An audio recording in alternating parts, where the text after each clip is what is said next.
यहाँ पर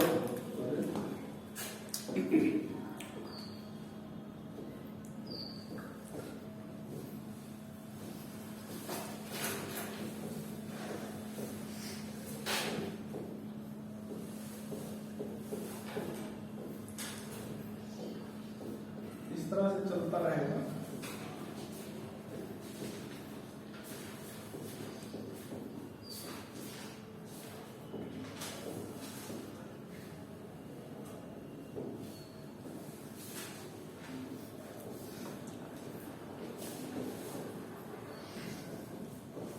यहाँ पर K1, K2, K3, K4 और इन सबको अगर ऐड किया जाए तो देखिए फिर क्या आएगा, ये कैंसिल हो जाएगा।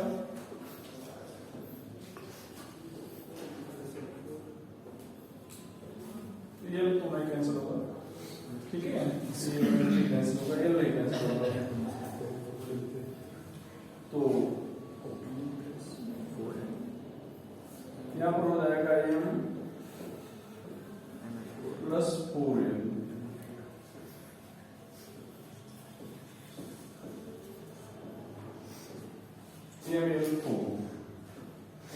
यहाँ पर k, यहाँ पर क्या रहेगा k। तो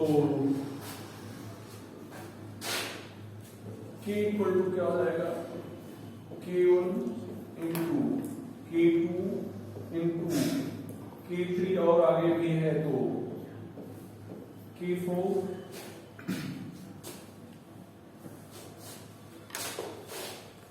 on applying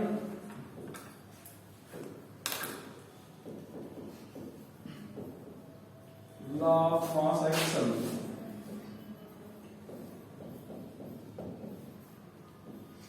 on above equilibrium,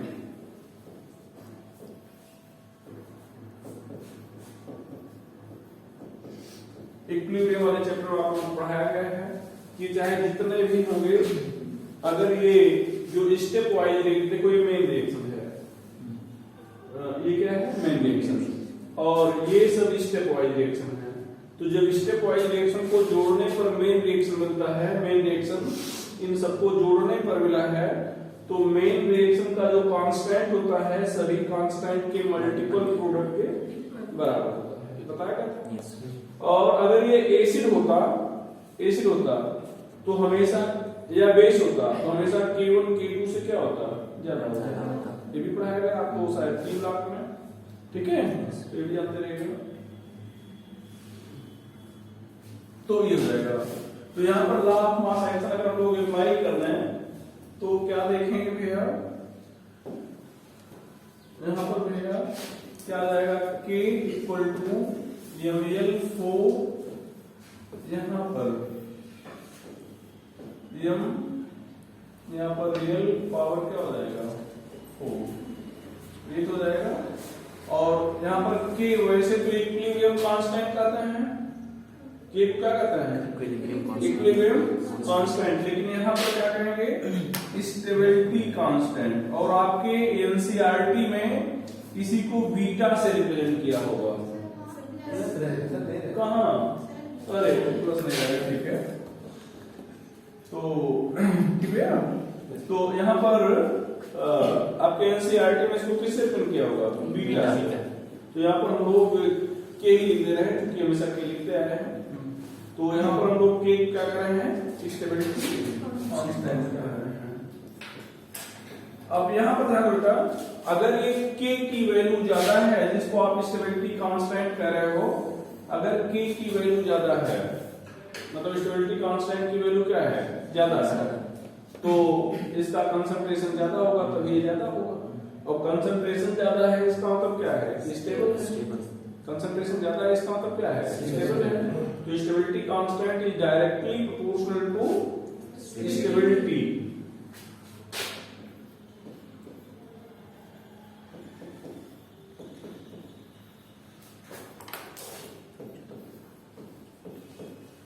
Directly proportional to the stability of complex.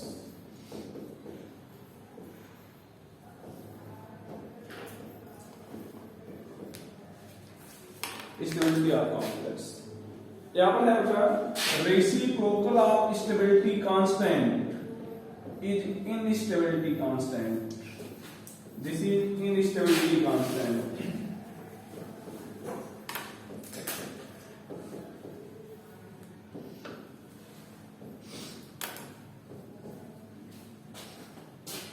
ठीक है,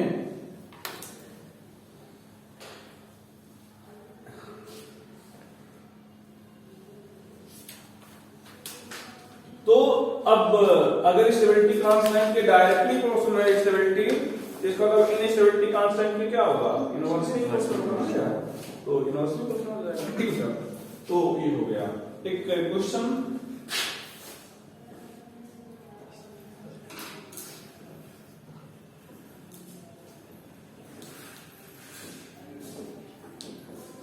Which complex is most stable?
कौन ज्यादा स्टेबल होगा? क्यों? क्योंकि इसका स्टेबिलिटी कांस्टेंट जो है क्या है, सब यहाँ पर ये दिखाना पड़ेगा क्या है ये वैल्यू।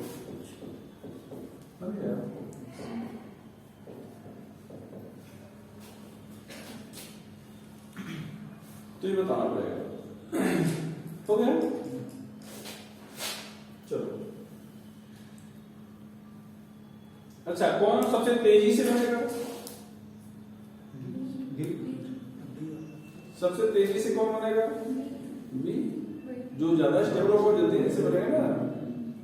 तो आपको इक्विलिब्रियम लिखा है होगा कि more will be value of equilibrium constant, more will be extent of reaction in forward direction and more will be stability of compound. वहां बताया है वही सेम चीज है।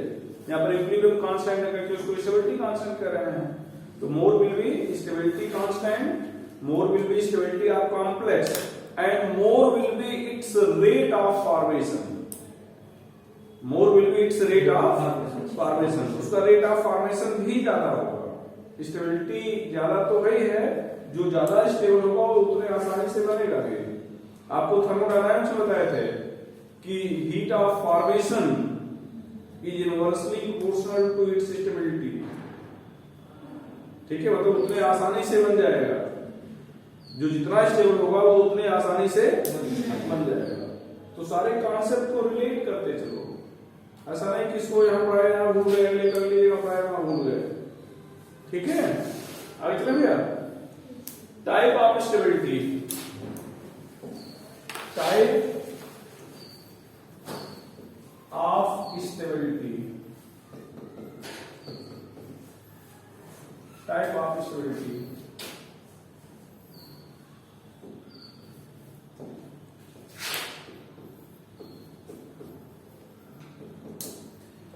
Stability is of two types. पहला kinetic stability,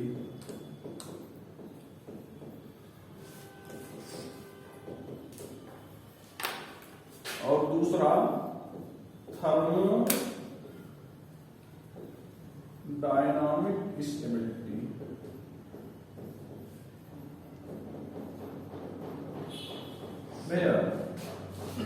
kinetic stability.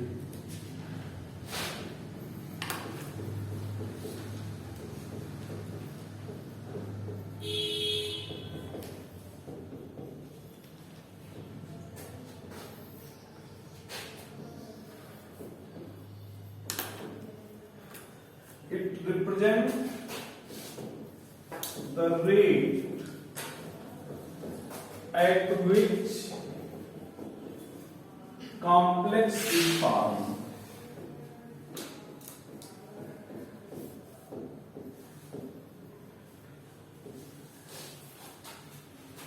Rate at which complex is formed. तो ये जो काइनेटिक स्टेबिलिटी है ये रिप्रेजेंट करती है कि जो कॉम्प्लेक्स है वो किस रेट से फॉर्म हुआ है। ठीक है। दूसरा thermodynamic stability.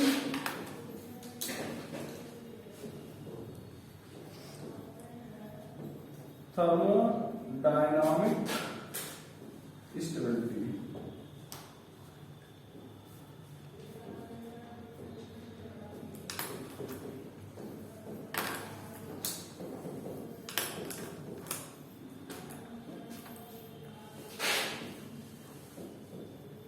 represent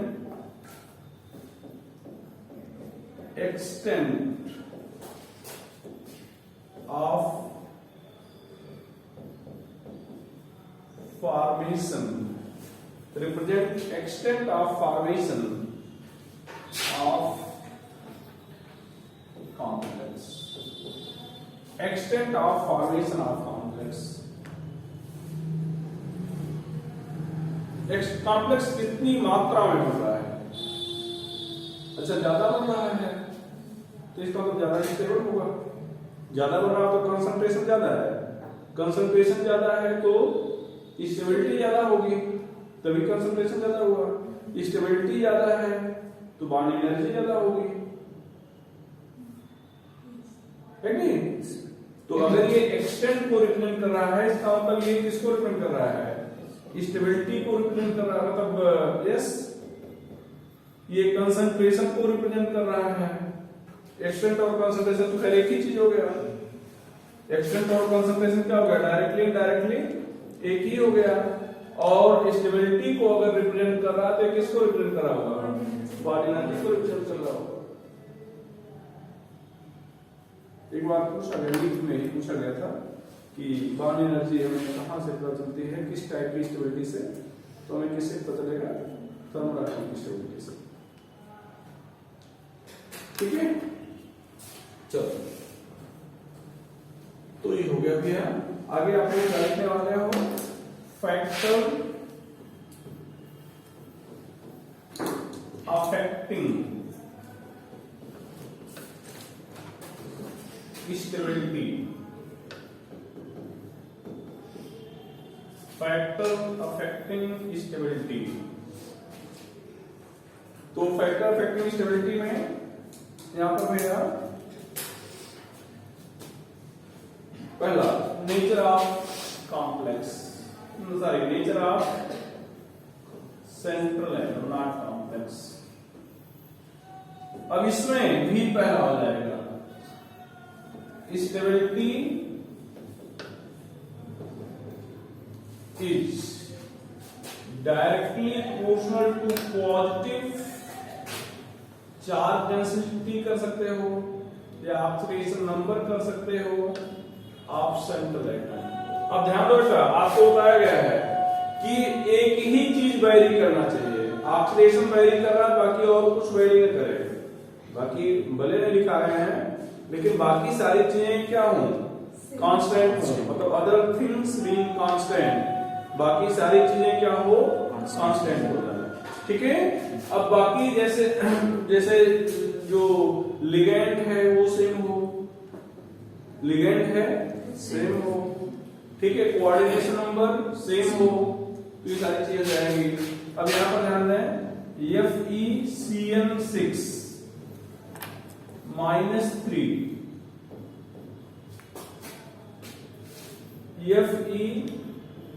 FeCN6 -4 oxidation number निकालेंगे, यहाँ पर +3 आएगा, यहाँ पर क्या आएगा +2 आएगा।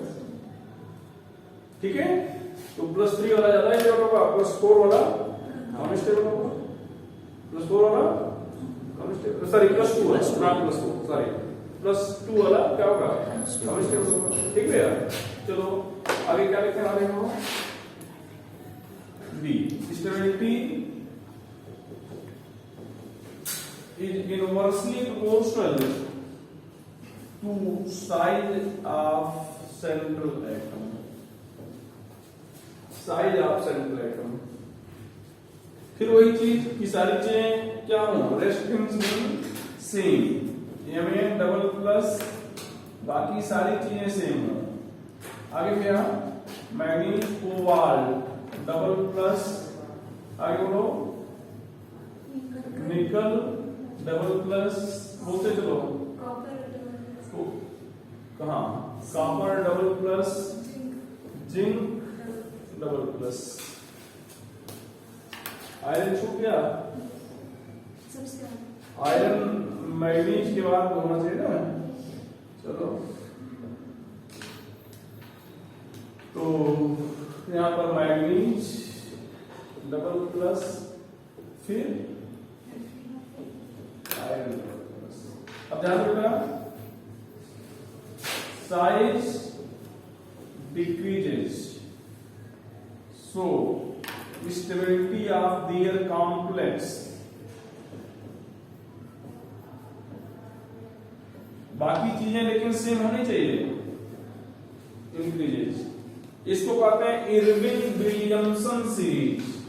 क्या कहते हैं भैया, इरविन विलियमसन सीरीज। विलियमसन का नाम और सुने हो कहीं, हाँ ईथर में ऐसे आप रिवाइंड किया जाता है, इरविन विलियमसन सीरीज। ठीक है, चलो यहां पर ध्यान दो, यहां पर आयरन NH3 4 6 +2 या 3 कर दिया था, is less stable, cobalt NH3 +6, यहां पर क्या हो जाएगा +3। क्यों, आयरन की साइज बड़ी, कोबाल्ट की साइज क्या है छोटी, बाकी सारी चीजें सेम है, बाकी सारी चीजें क्या है सेम है, लिगेंड सेम है, ऑक्सीडेशन नंबर सेम है, कोऑर्डिनेशन नंबर सेम है। चलो ये हो गया भैया। दूसरा हो जाएगा nature of ligand, nature of ligand.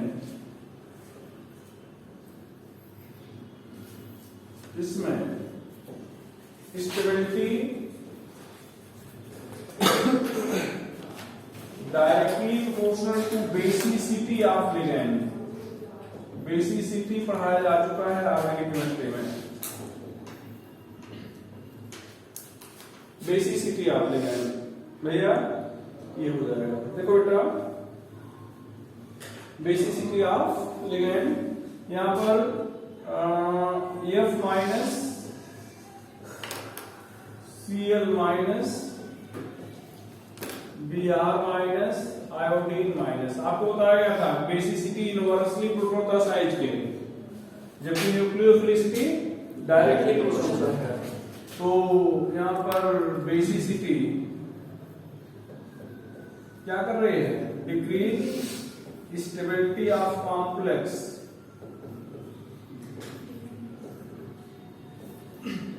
Complex decreases. इधर ध्यान बेटा, ये NH3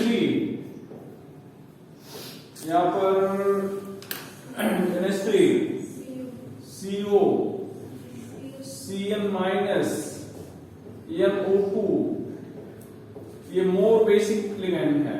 यहां पर एरो नहीं दिखाना चाहिए, टर्म नहीं है, ये मोर बेसिक लिगेंड है। क्या है, मोर बेसिक, इसलिए इनके जो कॉम्प्लेक्स होते हैं ज्यादा स्टेबल होते हैं। सो ये कॉम्प्लेक्स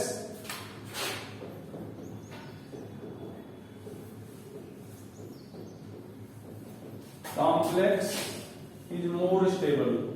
और ध्यान में बेटा, ये अगर आप ध्यान से कॉम्प्लेक्स कंपाउंड को पढ़ रहे हो, समझ रहे हो ना, तो जो कॉम्प्लेक्स कंपाउंड होते हैं ज्यादातर यही लिगेंड दिखते हैं, ज्यादातर यही लिगेंड दिखते हैं। आगे चलो चलो दूसरा यहाँ पर पॉइंट हो जाएगा स्टेबिलिटी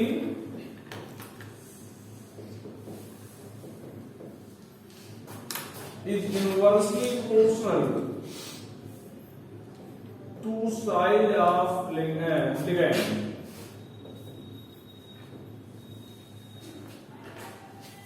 यहां पर फिर से वही लिख रहे हैं, F minus Cl minus Br minus iodine minus size increases so बोलो stability of complex decreases. Complex की स्टेबिलिटी क्या हो जाएगी? घट जाएगी। कॉम्प्लेक्स की स्टेबिलिटी क्या हो जाएगी? घट जाएगी। ठीक है, चलो देखते हैं। बस लेकिन एक चीज नोट करके हमें लिखना है भैया, यहां पर ध्यान दो बेटा। बट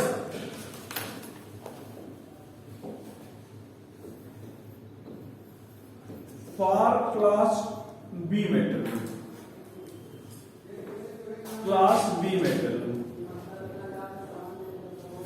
ठीक है, क्लास बी मेटल, ये आपके एनसीईआरटी में नहीं होगा लेकिन पूछता है, ध्यान रखिएगा। Stability of complex directly proportional to size of ligand.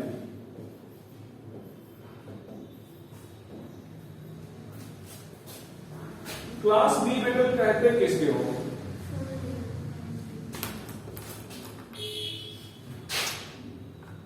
Element of group 8, 9, 10, 11 and 12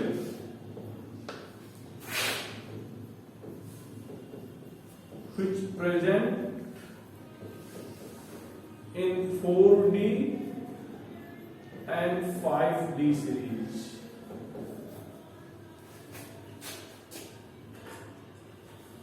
जान लो बेटा, इसको हमने क्या कहा? 8, 9, 10, 11 और 12 बोला।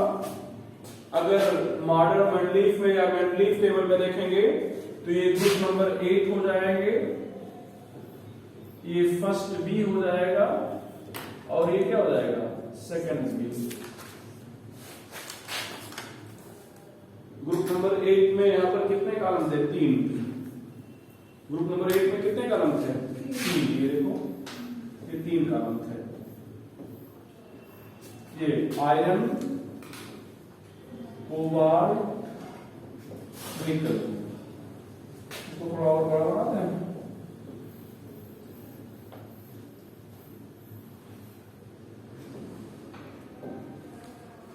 यहां पर ध्यान दो,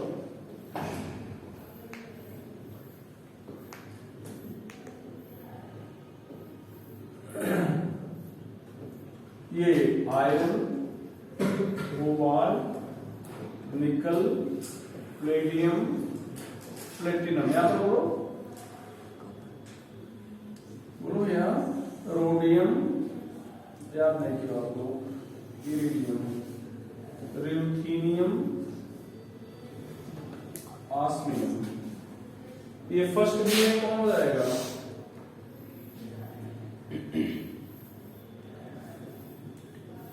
यहां पर क्या लिख रहे हो?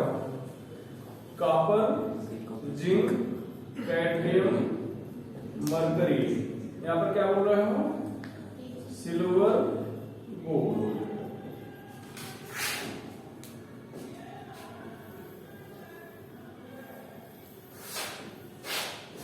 These are class B metal। ये 3D है, 4d है और ये क्या है 5d है। ये 8 के 3 कॉलम है, ये फर्स्ट बी है और ये क्या है सेकंड बी है। आज इसको 8 कह रहे हो, इसको 9 कह रहे हो, इसको 10 कह रहे हो, इसको 11 कह रहे हो, इसको क्या कह रहे हो 12 कह रहे हो।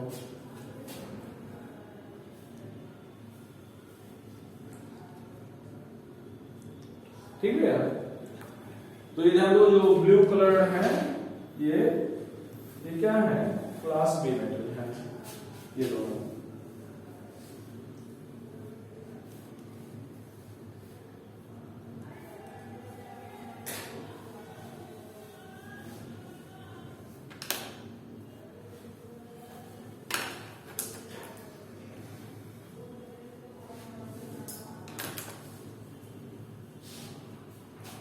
यहां पर ध्यान दो भैया, NiCl4 -2 is more stable than NiBr4 -2। Ligand की साइज देख रहे हैं, साइज की इनवर्सली प्रोपोर्शनल है क्योंकि क्लास ए मेटल है। क्लास बी को कह रही है ना, जिसका मतलब बी के पहले तो ए आया होगा, ठीक है। और यहां पर प्लेटिनम Cl4 -2, बोलो प्लेटिनम Br4 -2। क्यों? प्लेटिनम क्लास बी मेटल है, तो क्लास बी मेटल में स्टेबिलिटी क्या होगी लिगेंड के साइज के डायरेक्टली। ठीक है, तो इन चीजों को आप ध्यान में रखें। ठीक है, चलो आगे चलते हैं, आगे बढ़ाएं। तो ये आपने स्टेबिलिटी फैक्टर इफेक्टिव में देखा, तो दो चीजों को आपने देखा, एक तो नेचर ऑफ लिगेंड, दूसरा नेचर ऑफ पहला सेंट्रोलाइटर, दूसरा लिगेंड। तीसरा देख बेटा मेट्रोसाइक्लिक इफेक्ट, नहीं चिलेटिंग इफेक्ट। थर्ड हो जाएगा चिलेटिंग इफेक्ट। चिलेशन आपको पढ़ाया गया था, formation of cycle, chelating ligand बताया गया था, लिगेंड विच फॉर्म साइकिल, बहुत सारी चीजें वहां पर पढ़ाई गई थी। ठीक है, साइक्लिक रिंग जिसमें ऐसे कंपाउंड जिसमें साइक्लिक रिंग पाई जाती है वो चिलेट्स कहते हैं। साइक्लिक रिंग का बनना चिलेशन कहलाता है। ठीक है, आपको पहले chelates are more stable and normal complex. अब तो वही देखते रहो, है ना, दो चार मोबाइल को और लगा रहे हो, देखते रहो आराम से, हम पढ़ा दे रहे हैं। नहीं सर, इधर दिख नहीं रहा है। अच्छा, उधर बैठ जाओ, ठीक है। अब इतने तो यहां पर देखो chelating effect.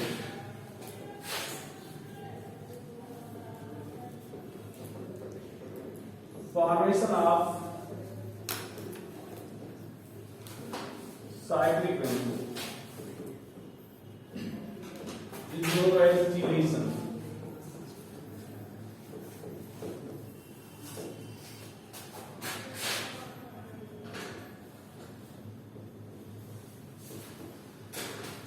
Compound having cyclic ring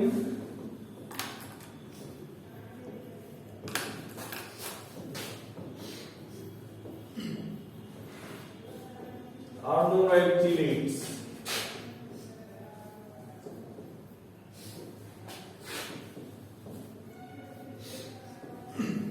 Chelates are more stable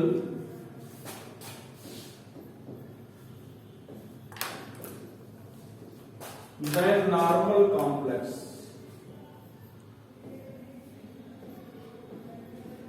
Chelates are more stable than normal complex. पूछा जाए क्यों, तो आप कहेंगे एज ऑन फॉर्मेशन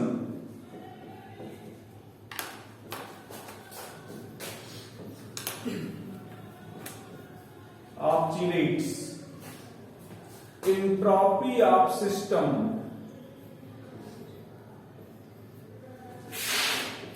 इस लाइन को अंडरलाइन कर लीजिएगा, एंट्रोपी ऑफ सिस्टम इंक्रीजेस।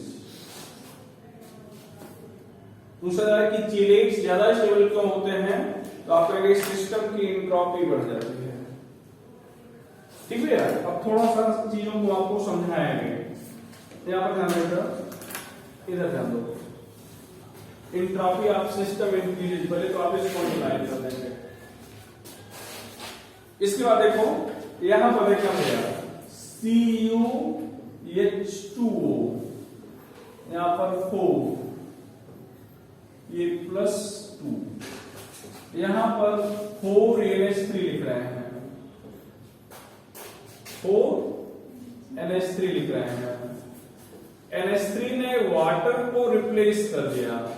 तो जब कोई मतलब ऐसा कॉम्प्लेक्स जिसमें उसका लिगैंड किसी दूसरे लिगैंड के द्वारा रिप्लेस कर दिया जाता है, उसको लेवाइल कॉम्प्लेक्स कहते हैं। क्या कहते हैं? लेवाइल कॉम्प्लेक्स। ऐसा कॉम्प्लेक्स जिसमें उसका लिगैंड किसी दूसरे लिगैंड के द्वारा रिप्लेस कर दिया जाए, लेवाइल कॉम्प्लेक्स कहलाता है। ठीक है, यहां पर CuH2 होल 4, यहां पर +2, यहां पर 2En, यहां पर CuEn होल 4, यहां पर +2 +4HO। अब देखो बेटा, यहां पर कितने हैं आयन मॉलिक्यूल सब मिलके, 1 और 4 5, 1 और 4 भाई एक ये है और 4 वाटर मॉलिक्यूल है 5। तो पहले जितने मॉलिक्यूल थे या आयन थे उतने अभी भी हैं, 5 पहले 5 अभी। एंट्रोपी का मतलब मेजर ऑफ रैंडमनेस, अनियमितता की माप। ठीक है, मान लो 5 स्टूडेंट इस क्लास में बैठे हैं, जो शरारत करेंगे, जो उधम मचाएंगे, उन 5 को बदल दो, दूसरे 5 को बैठा तो लगभग वही रहेगा। ठीक है, तो बहुत ज्यादा फर्क नहीं पड़ेगा। ठीक है, लेकिन पहले कितने बैठे थे, 1 और 2 3 बैठे थे, और अब आपने कितना बैठा दिया 5, तो संख्या बढ़ गई ना, तो क्या होगा, एंट्रोपी बढ़ेगी, अनियमितता क्या होगी, बढ़ेगी, रैंडमनेस बढ़ेगी। तो यहाँ पर एंट्रोपी बढ़ रही है नीचे वाले में। और ये ध्यान दो, ये साइकिल है, यहाँ पर साइकिल, ये बाइडेंटेट लिखा है ना, तो यहाँ पर साइकिल बन जाएगी। ठीक है, तो आप कह सकते हो कि एंट्रोपी बढ़ने से स्टेबिलिटी कैसे बढ़ जाएगी। आपने पढ़ा था कि डेल्टा G इक्वल टू होता है delta H minus T delta S, ये तो पढ़ा है। जो ये delta H heat of formation कह सकते हो, लगभग दोनों जगह पे हीट ऑफ फॉर्मेशन सेम होगा, बहुत ज्यादा अंतर नहीं होगा।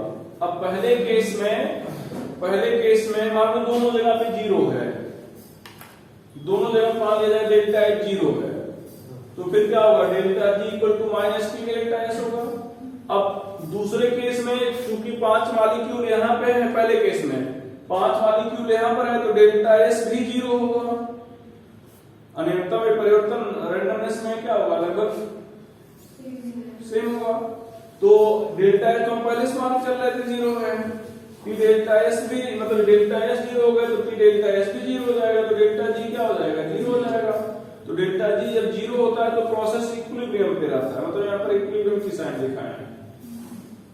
ठीक है, और दूसरे केस में डेल्टा H मान लो 0 मान ही लिए, तो यहां पर रैंडमनेस बढ़ रही, मतलब डेल्टा S तो पॉजिटिव होगा।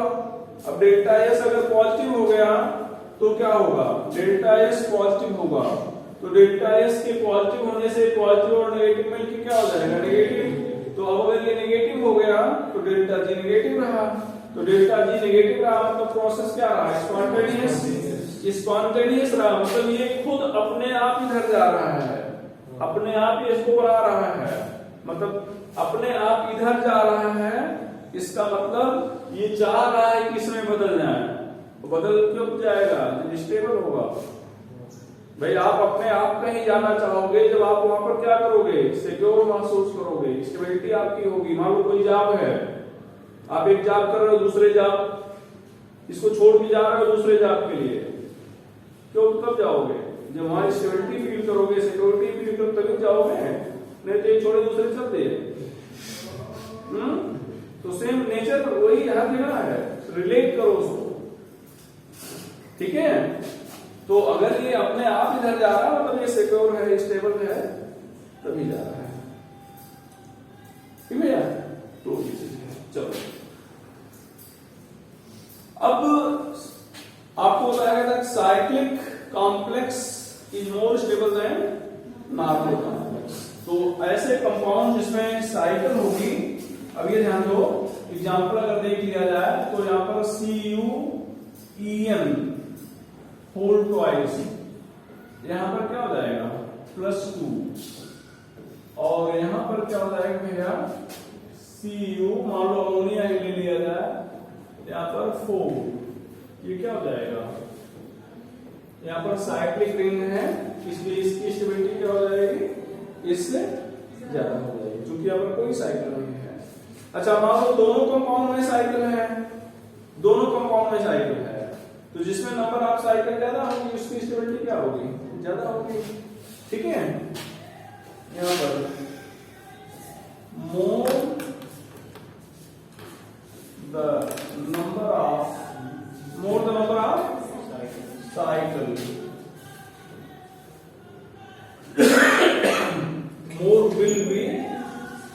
more will be भैया stability of complex, more will be stability of complex. This is known as macrocyclic effect. This is known as macrocyclic effect, ठीक है। तो इसको लोग क्या कहते हैं, माइक्रोसाइक्लिक इफेक्ट कहते हैं। जैसे यहां पर CuEn होल थ्राइस, यहां पर क्या हो जाएगा, ये हो जाएगा +3, यहां पर CuEn होल ट्वाइस Cl2, यहां पर क्या हो जाएगा भैया +1। तो यहां पर 3 साइकिल बनेगी, यहां पर कितनी साइकिल बनेगी, 2 साइकिल, ठीक है। तो इसकी स्टेबिलिटी ज्यादा होगी, इसकी स्टेबिलिटी क्या हो जाएगी, तो ये था फैक्टर अफेक्टिंग स्टेबिलिटी के बारे में। अब एप्लीकेशन देख लिया जाए इसका। एप्लीकेशन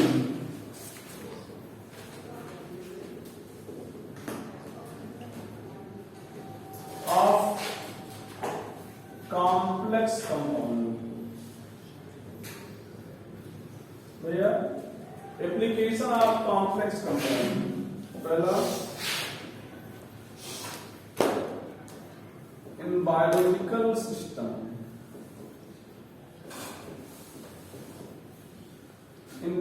सिस्टम, इसमें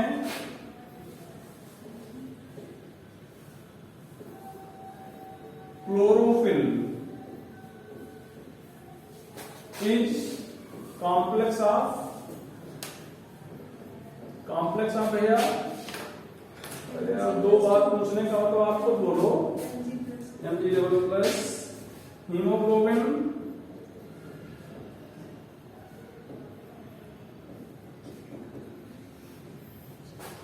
Fe++,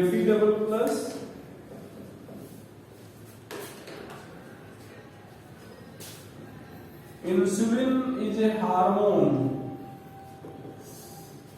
complex of Zn++, vitamin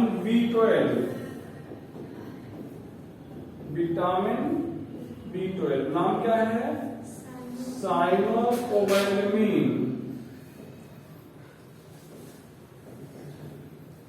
complex of CO+2,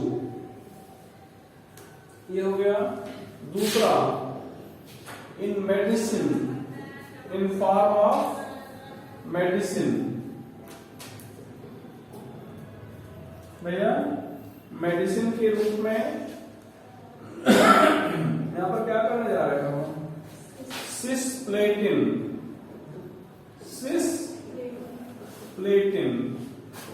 used in treatment of cancer. Treatment of cancer एक बार सीबीएसई पीएमटी में पूछा गया था कि जिस कॉम्प्लेक्स कंपाउंड का यूज कैंसर के ट्रीटमेंट में करते हैं उसमें कितने अमोनिया होते हैं? This is cisplatin. कितने अमोनिया होते हैं भैया? 2। तो क्वेश्चन कैसे पूछ लिया जाए? हर तरह से आपको अलर्ट रहना है। ठीक है, क्वेश्चन ऐसे था कि जिस कॉम्प्लेक्स कंपाउंड का यूज कैंसर के ट्रीटमेंट में करते हैं उसमें कितने अमोनिया होते हैं? तो आपका आंसर क्या हो जाएगा? 2। ठीक है, चलो इसमें एक हो गया है और दूसरा आप लोग लिखना चाहेंगे EDTA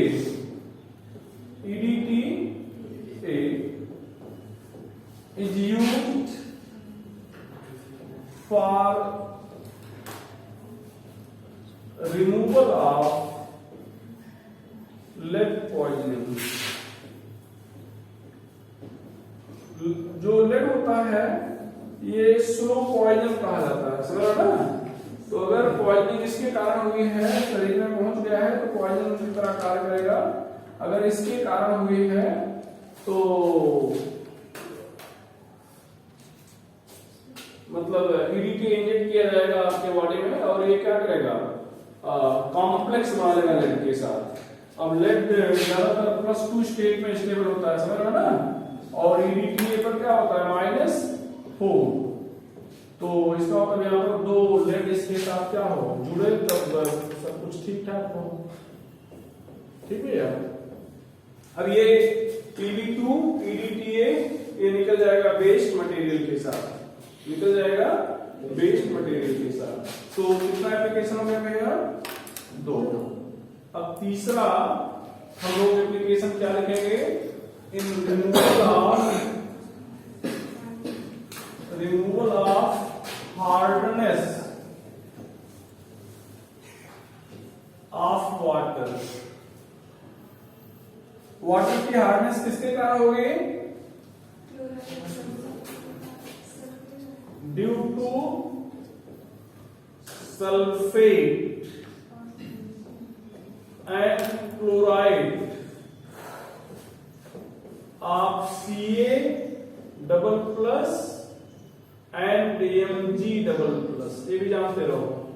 हालांकि परमानेंट हार्डनेस है, ठीक है, टेम्पोररी तो कोई मतलब नहीं, इसको हीट करके आप लोग कर देंगे। तो यहां पर यार मान लो जैसे कैल्शियम सल्फेट है, कैल्शियम सल्फेट, इसके लिए क्या करेंगे? EDTA is used. क्या यूज करेंगे?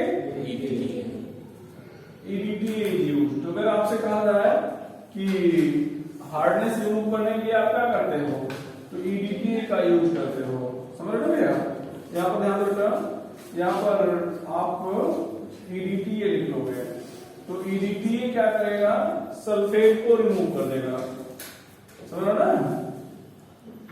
तो अब ये जब कैल्शियम सल्फेट होता तब तो हार्डनेस रहती, लेकिन अब तो सल्फेट रहा नहीं, सल्फेट चला गया, तो ये कैल्शियम मतलब EDTA के साथ कॉम्प्लेक्स बना लिया, अब हार्डनेस दूर हो गई। ठीक है, और तो किसमें ज्यादा इंपॉर्टेंट है? In photography.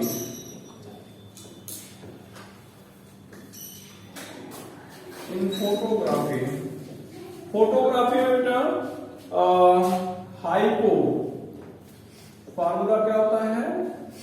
Na2S2O3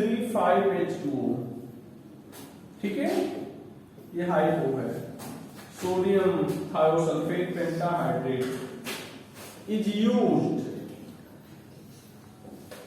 as fixing agent.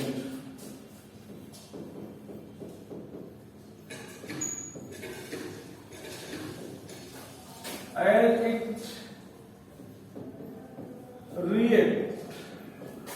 With या डिस्ट्रॉय कर सकते हो अनरिएक्टेड AGVR। तो पहले जो कैमरे होते थे उसमें रील लगती थी, पता नहीं, ये तो काफी मॉडर्न टाइप के आ गए हैं, बरोबर। तो रील जो लगती थी उस पर AGVR की कोटिंग होती थी, समझ रहे ना। और जब फ्लैश चमकाते थे तो AGVR फोटो सेंसिटिव कंपाउंड है, वो इमेज को एब्जॉर्ब कर लेता था। अब जितना मॉलिक्यूल कोटिंग के रूप में यूज किया गया था 100% यूज नहीं होता था फोटो, मतलब इमेज को एब्जॉर्ब करने में कुछ बचा रह गया वहां। अब आपने कैमरे को खोला और रील को ओपन प्लेस पर, मतलब लाइट प्लेस पर निकाल दिया, तो दूसरी जो इमेज पड़ेगी, जो बचे हुए AGVR थे, दूसरी इमेज को भी एब्जॉर्ब कर लेंगे। तो जब दूसरी इमेज एब्जॉर्ब कर लेंगे तो इसका मतलब आपकी इमेज के ऊपर दूसरी इमेज आ जाएगी, मामला खराब हो गया। ठीक है, तो करते क्या है, रील निकाले अंधेरे में, अब उस पर कोई इमेज आई नहीं, उसको हाइपो में डाल दिए। हाइपो में डाल दिए तो जो हाइपो था, जो बचा हुआ AGVR था, जो बचा हुआ AGVR था, ये 3 है, उसके साथ रिएक्ट करके कॉम्प्लेक्स बना लिया है, मतलब उसको तोड़ दिया बना के, समझ आ गया। ये देखो, और ये बन गया NAVR। अब AGVR रहा नहीं, अब दूसरी इमेज एब्जॉर्ब नहीं होगी, इसका मतलब आपकी इमेज फिक्स हो गई, आपकी इमेज के लिए कोई खतरा नहीं। तो वही है, फिक्सिंग एजेंट के रूप में यूज कर रहे हैं। अगला क्या एप्लीकेशन है, 4 हो गया है,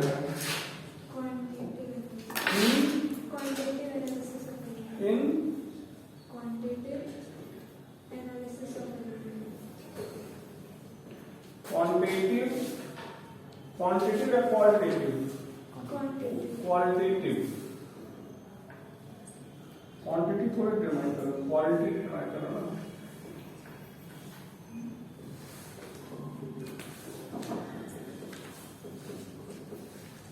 qualitative analysis,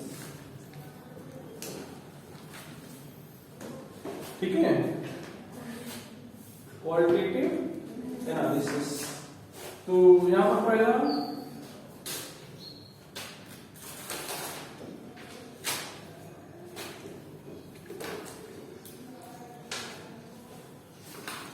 manganese is extracted, sorry क्या लिखा है उसमें, क्वालिटी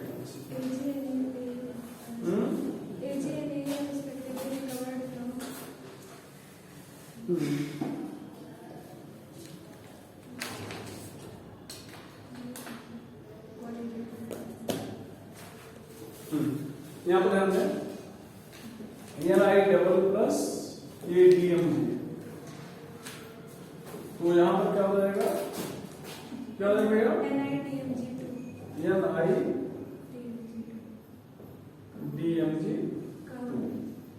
ये रेड कलर हो जाएगा, ठीक है। यहां पर ये Fe ट्रिपल प्लस है, यहां पर KCNS,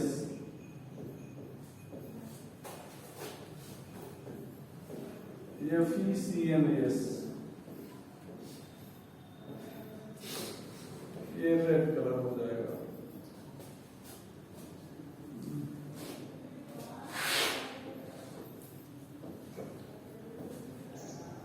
इन क्वांटिटेटिव एनालिसिस,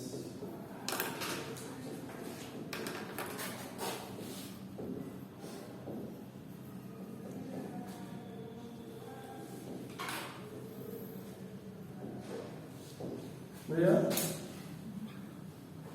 2-3 है,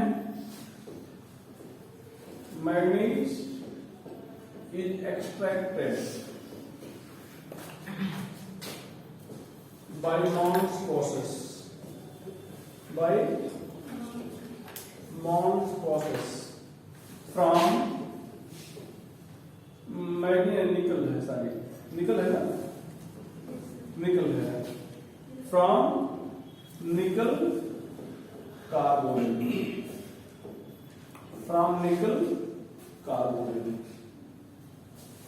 दूसरा सिल्वर एंड गोल्ड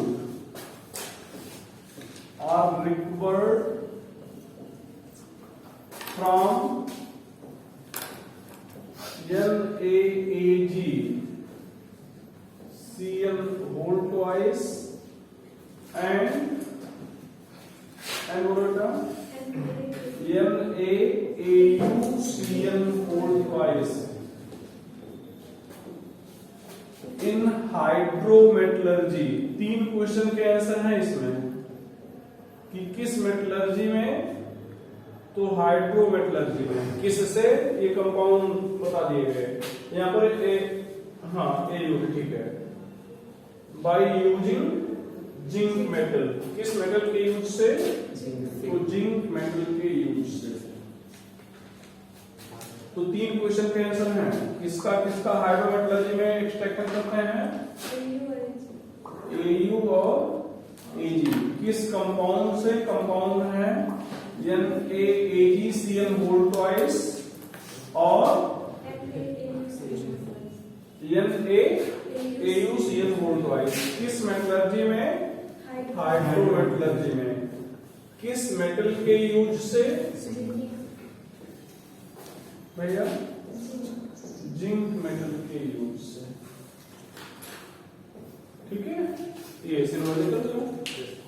इसी तरह से गोल्ड लिखेंगे, गोल्ड लिख हो जाएगा। और क्या है, एज कैटलिस्ट।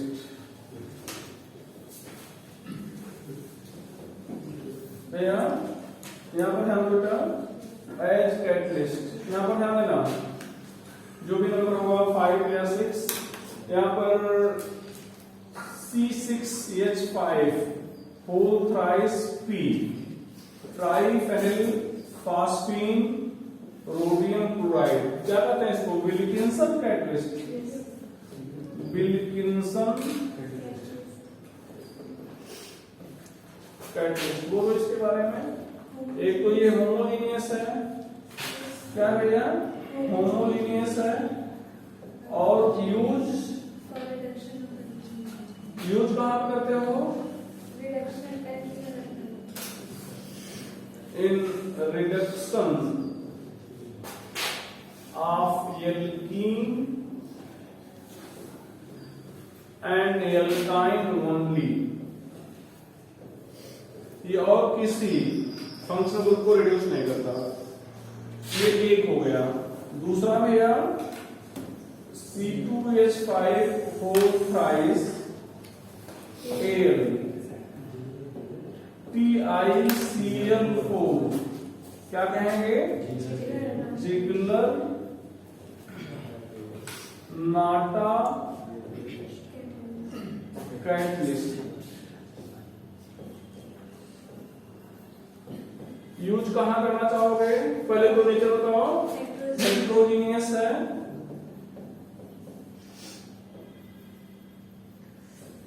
और कहां भैया, इन पॉलीमराइजेशन ऑफ एल्कीन।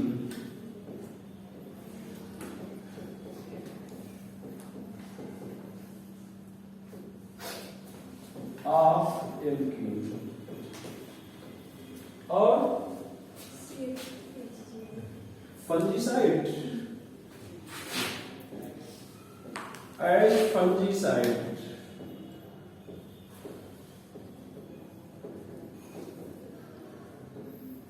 क्या है भैया, CH3HCl, इसका यूज आप फंजीसाइड के रूप में करते हैं। तो ये था कुछ चीजें बताया गया इसके बारे में, ठीक है। तो ये हो गया, देखें कुछ बच्चा हो तो फिर नेक्स्ट लेक्चर देखिए, ठीक है।